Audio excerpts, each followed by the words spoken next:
바이패스 동안의 이제 모니터링과 관련돼서 이제 피지올로직한 어떤 변수들에 대해서 이야기를 이제 말씀을 드리고 있는데, 이 CPB 동안 이제 이 마취의 어떤 깊이와 이제 머슬의 완화 효과에 대한 이제 지속적인 어떤 사정은 임의적인 약 용량을 통해서 이제 조절을 하게 됩니다. 그래서 예를 들어 이제 CPB 시작 시에 이제 인큐베이팅 용량의 절반 정도를 주거나, 계속해서 이제 그 마취과 선생님께서 그 이제 심피비 쪽으로 이제 시린지에 약을 담아서 주게 되는데, 그 정도의 그 원래 인튜베이션을 시작하면서의 약의 이제 절반 정도를 주거나, 이제 마취제를 CPB를 통해서 이제 계속적으로 이제 사용을 하거나, 리워밍 시에는 이제 오피오이드와 이 세디티브 용량을 이제 리프레싱하는 것 등 이제 이런 것들이 이제 그 어떤 변수들로 작용을 하게 됩니다.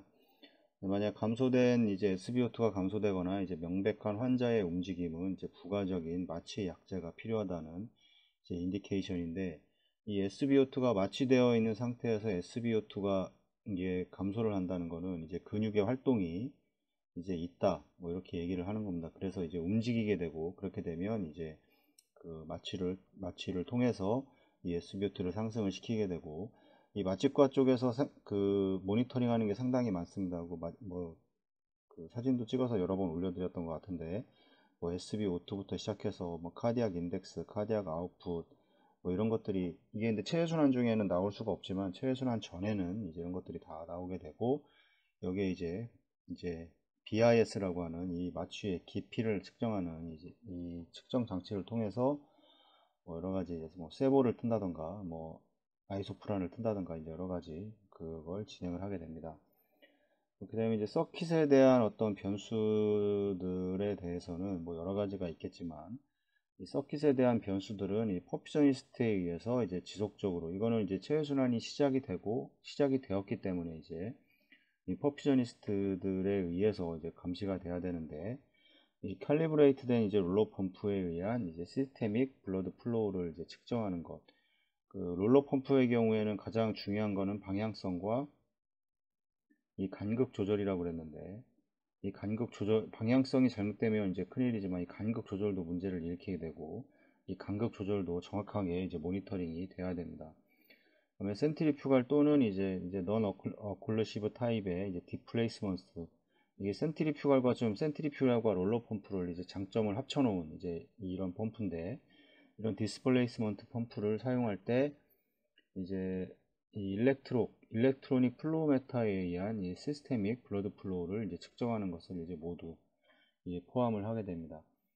당연히 이제 롤러 펌프의 경우에는 RPM과 롤러 펌프에서 이제 카디악 아웃풋의 측정은 이 RPM과 그 다음에 튜브의 사이즈입니다. 이거와 관련돼서 이제 카디악 아웃풋이 나오기 때문에, 튜브 사이즈가 작아지면 똑같은 RPM이라고 하더라도 이제 카디악 아웃풋이 당연히 줄어들게 되는 거고, 센트리퓨갈의 펌프의 경우에는 이게 아니고 일단 회전수에서 측정이 되는데, 이거를 할 수가 없습니다. 튜브 사이즈도 없고 튜브 사이즈도 동일하고, 당연히 이제 RPM 회전수에 의해서 형성되는 플로우를 측정을 해야 되는데, 여기서 이제 일렉트로닉 이제 플로우메타 이런 것들이 이제 이용을 해서 이제 플로우를 이제 카디악 아웃풋을 측정을 하게 됩니다.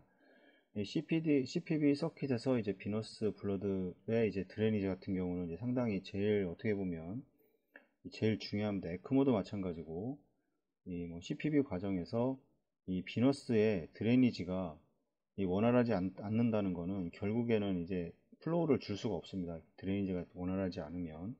플로우는 이제 뭐 CPB 같은 경우 줄 수가 있습니다. 리저버라고 하는 이제 오픈 시스템에서는 리저버에 계속해서 뭐 볼륨을 줘가면서 플로우는 얼마든지 유지를 해줄 수 있지만, 이게 드레인 자체의 그 원래 그 근본적인 원인을 해결을 하지 않으면 이제 결국에는 이런 것들이 뭐 크리스탈로이드 볼륨을 주던 뭘 주던 플로우는 유지를 해줄 수가 있습니다.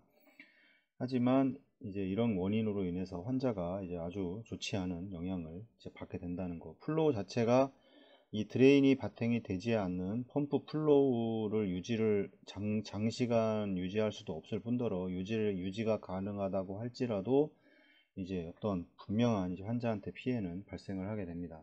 그래서 이 드레니지가 잘 되는지 안 되는지, 이게 가장 중요합니다. 펌프에서도. 뭐 에크모에서도 마찬가지. 에크모는 더군다나 RA에 바로 캐놀라가 삭관이 돼서 바로 센트리프갈에 연결이 되어 있기 때문에 RA에서 드레인이 안 돼 버리면 이제 이건 바로 영향을 받기 때문에 에크모의 경우에는 어떻게 보면 그 CPV 상황, 이 오픈 시스템과 클로즈 시스템이죠. 에크모는 이제 폐쇄회로고 이제 CPV 같은 경우는 오픈회로인데 이 오픈회로에 더 많은 영향을 받는 게 에크모에서의 이 드레니지입니다. 이 드레니지가 잘 되지 않으면 이 절대 환자가 좋아지지 않습니다. 드레니지 리저버의 이제 그 퍼피세이트 볼륨을 이제 모니터링을 해야 됩니다. 이 모니터링을 당연히 해야 되고 그 환자의 모니터링을 이걸 하는 방법은 뭐 유튜브에서도 말씀을 드렸는데 이게 가장 중요합니다. 그리고 복잡합니다. 이게 간접적으로 사정을 할 수가 있습니다.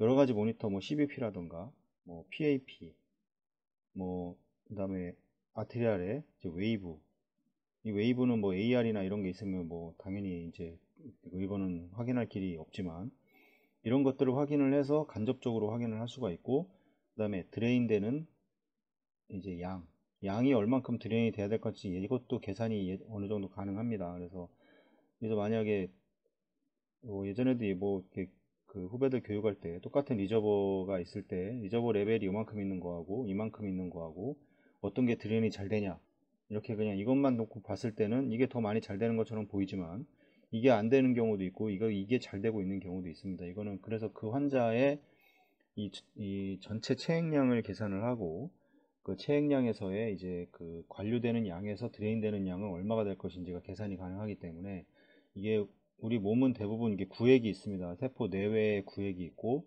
세포 외에서도 간질구획과 이제 혈관 내에 이제 볼륨 관련된 구획이 있고 이 혈관 내에서도 정맥과 이 동맥에 구획이 있습니다. 그 동맥에 포함되어 있는 이 혈액량이 다릅니다. 당연히 정맥에 더 많은 그 혈액량이 들어가 있는 거고 이런 것들을 계산을 해서 만약에 500이 500 정도의 드레인이 되면 이 환자는 잘 되는 거다 그랬을 때 뭐 더 많이 나오게 되면 이게 어떤 원인에서 많이 나오는지를 판단할 수가 있는 거고 근데 2000 정도가 나와야 되는데 2000이 나왔는데 뭐 1000밖에 안 나온다 이러는 경우는 또 확인을 해야 되는데 뭐 물리적인 캐놀라 사이즈가 작아서 안 된다던가 여러 가지 그런 변수들을 다 확인을 해야 되는 거죠. 이제 그런 거에 대한 모니터링이 이 서킷에서 가장 중요합니다. 이 CPV 스타트 초기에는. 근데 이런 거를 모르고 펌프를 돌리니까 이제 환자들이 이제 그렇게 별로 좋지가 않고 이런 거를 정확하게 알아서 왜 볼륨이 없는지, 왜 이 환자가 볼륨이 많이 증가를 했는지 이런 것들이 판단이 되지 않는다고 하면 그거는 이 정확하게 지금 체해순환 관련돼서 환자한테 접근을 못하고 있는 겁니다.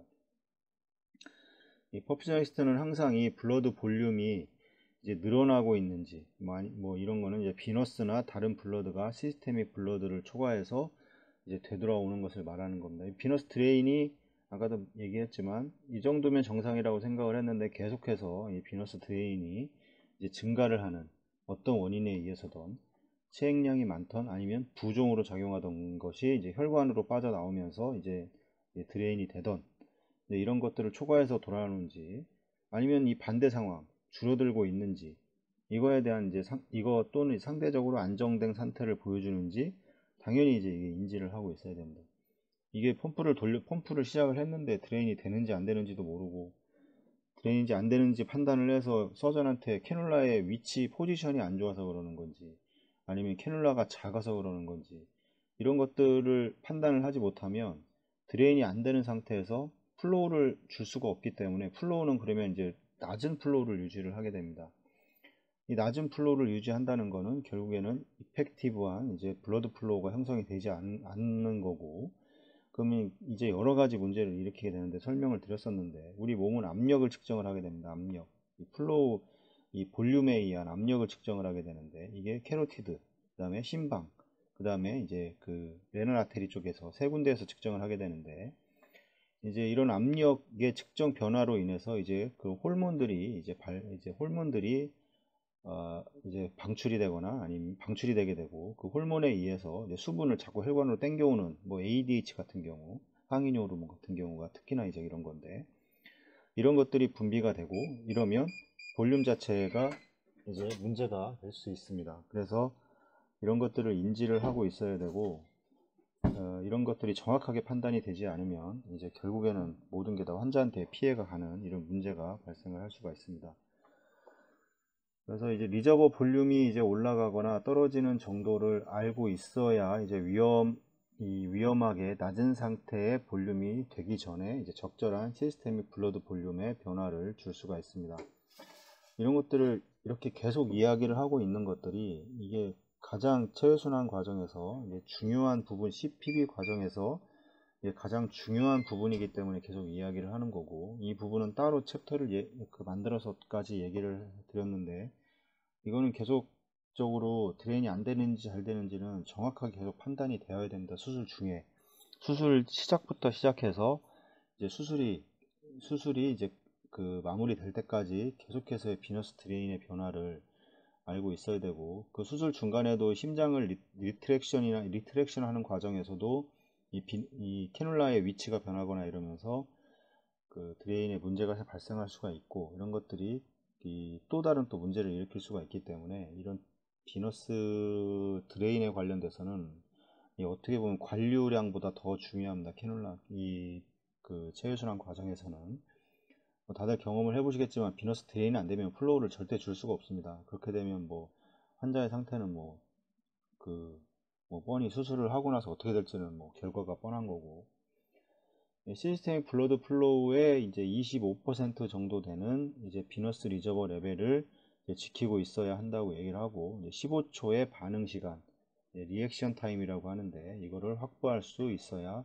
한다 이렇게 얘기를 하고 있습니다. 왜냐면 비너스 리저버에서 이제 공기가 빠져서 들어가서 환자한테 들어가는 시간까지를 이야기를 하는 겁니다. 이게 이제 최소 15초 이상은 유지를 할 수 있도록 확보해야 된다. 근데 15초라고 하는 거는 이게 왜 이런 얘기가 나오냐면, 여기에 이제 리저버를 정확하게 주시를 하지 않고 있다가 이제 공기를 이렇게 유입하는 경우들이 이 체외순환 과정에서의 그런 가장 큰 문제로 이 얘기가 계속 나오게 되는 거고, 이런 것들이 외국뿐만 아니라 한국에서도 종종 자주 일어나는 일들입니다.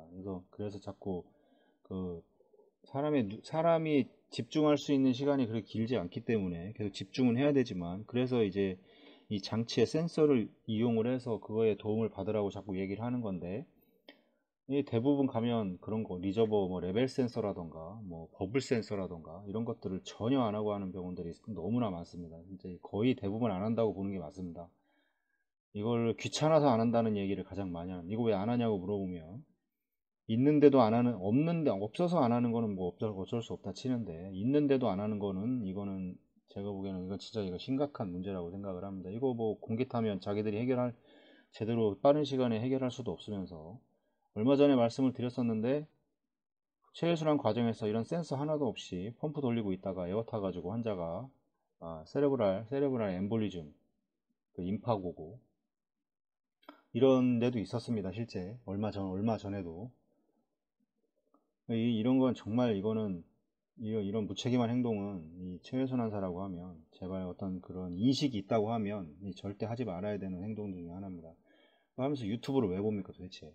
펌프를 돌리면서 전화 받는 것도 좀 그런데, 이런 것들 그래서 이제 이런 것들을 유지를 하기 위해서 뭐 유튜브뿐만 아니라 게임하는 양반도 있습니다. 뭐 이런 것도 정말 하지 말아야 됩니다.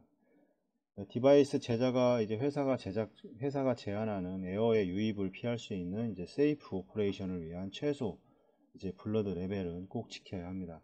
리저버에 보면, 이렇게 보면 요 끝에 한 200cc나 보통 한 200cc 정도 되어 있는데, 여기에 이제 색깔이 다릅니다. 노란색으로 이렇게 표시를 해놨는데, 이 밑으로는 내려가지 마라.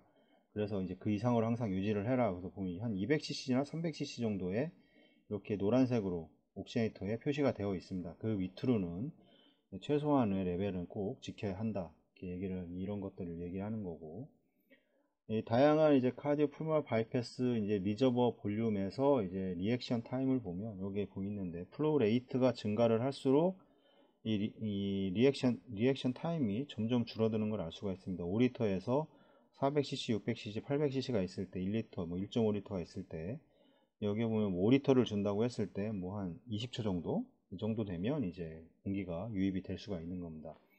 이걸 리액션 타임이라고 얘기를 하는데, 여기에서 보는 이제 각각의 이런 곡선들이 이제 비너스 드레니지가 중단이 되었을 때 이제 플로우 레이트와 이제 시간에 따른 이제 감소된 리저버 볼륨의 변화를 이제 나타내고 있는 겁니다. 이거는 각 회사에서 이제 실험을 한 거고, 이제 플로우 레이트가 늘어날수록 퍼프셔니스트가 인지하고 CPV 시스테믹 플로우를 줄일 수 있는 시간은 이제 당연히 줄어들겠죠. 빠르니까. 수평으로 그려진 이제 요 라인은 이제 주어진 리저버 볼륨에서 이제 리액션 타임이 15초 정도를 유지할 수 있고, 이제 넘지 않아야 할 이제 플로우 레이트를 보여주는 겁니다. 5리터에서는 여기 이렇게 보시면 이거로 뭐 800cc는 있어야 된다는 거고, 최소. 만약에 1.5리터는 800cc 이상은 되어야지 이제 15초 정도에 이걸 유지할 수가 있는 겁니다. 뭐 이거 뭐 6리터, 7리터 넘어가면 더 많은 양이 있어야 된다는 거고, 넘지 말아야 할 이제 플로우 레이트를 보여주는 거고, 그래서 이제 이런 것들이 뭐 못할 수도 있습니다. 이런 경우에 이제 그래서 여러 가지 뭐 히모다이나믹이라던가 뭐 아니면 뭐 헤모글로빈 이런 수치들로 인해서 이런 거를 시행하지 못할 경우에서 그런 경우 때문에 이제 센서들을 사용을 하는 겁니다. 제발 좀 하라는 것들을 좀 하고, 그 옛날 선배들이 그렇게 한다고 똑같이 따라하지 말고. 옛날 선배들은 제가 보기에는 좀 문제가 상당히 많습니다. 실제로 지금도 그 각 병원에서 가장 높은 위치에 차지하시고 계시는 분들 중에 몇몇 분들이 계속 이제 그런 식으로 행동을 하시는데, 이제 시작하시는 분들은 그런 것들을 보면 왜 안 하는지를 궁금해 해야 되고, 그런 거를 똑같이 따라서 그런 것들을 이제 시작하고 그런 걸 배우기 시작하는데 그런 걸 안 한다거나 그런 거를 왜 하냐고, 그런 거 할 필요 없다고 그러고, 말도 안 되는 무슨 이런 것들을 이야기를 하게 되면 좀 의심을 가지고 왜 안 하는지, 이렇게 안 하면 이게 외국 같은 경우는 난리가 납니다. 이게 법적으로도 문제가 될 수가 있고, 환자의 안전 때문에 다 하는 겁니다. 왜 환자를 살려야지 그런 식으로 해서 뭐 유튜브 본다고 하다가 게임을 한다거나 펌프를 돌리면서 뭐 이런 거는 좀 아니라는 거죠.